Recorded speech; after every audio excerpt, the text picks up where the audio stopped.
JC, or Jolie Cora, was killed by a fire that swept through her home on January 28, 2023. She was just 10 years old. Oh, she was a little bit shy. She liked to laugh. She loved her hugs, so we always hugged.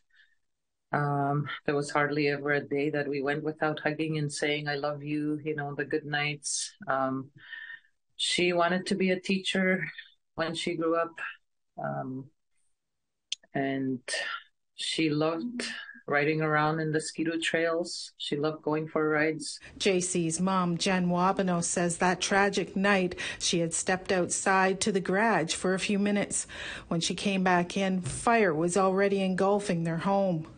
All of her kids got out except for JC. Tiana was still crying for her sister JC that was still in the room, and I went back in there and I couldn't even go beyond the kitchen island because that's how it was already so fast. Like there was already black smoke and I couldn't really see anything. There was really smoky and the pressure was a lot. Like the pressure, I couldn't go past that pressure. Like it was fire was just going like this, and I could see the floor. With no firefighting resources in the community to put the fire out, Wabano flagged people down, but it was too late. 500 kilometers away in Moosonee, Randy Coda and his wife heard about the tragedy. They started a GoFundMe page and raised $50,000. He says something has to be done. I'm a retired OPP sergeant, and I was at Kashechewan when the detachment burnt there, and 2 men died in the fire.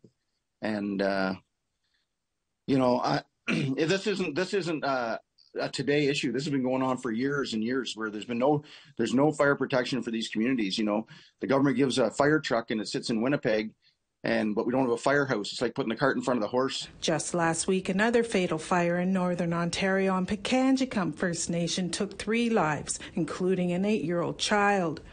Their remains were discovered over the weekend.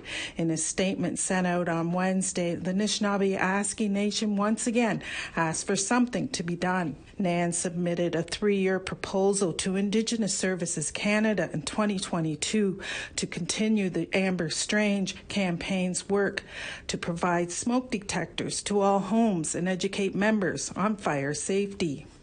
A verbal agreement from Indigenous Services Canada for 1 year of funding of the campaign was only received this week after 4 people have lost their lives in NAN First Nation communities in the past month. The Wabano family also wants action. They need to ensure that these services are ready to go whenever there's, a fire erupts, like whenever a fire happens, and the equipment that's needed so that and the training that people need to, in case they have to run in the house, in case there's family members trapped in the house or still in the house.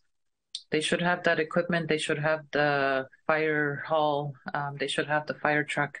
According to Indigenous Services Canada, a fire truck will be delivered to Winnipeg First Nation this month.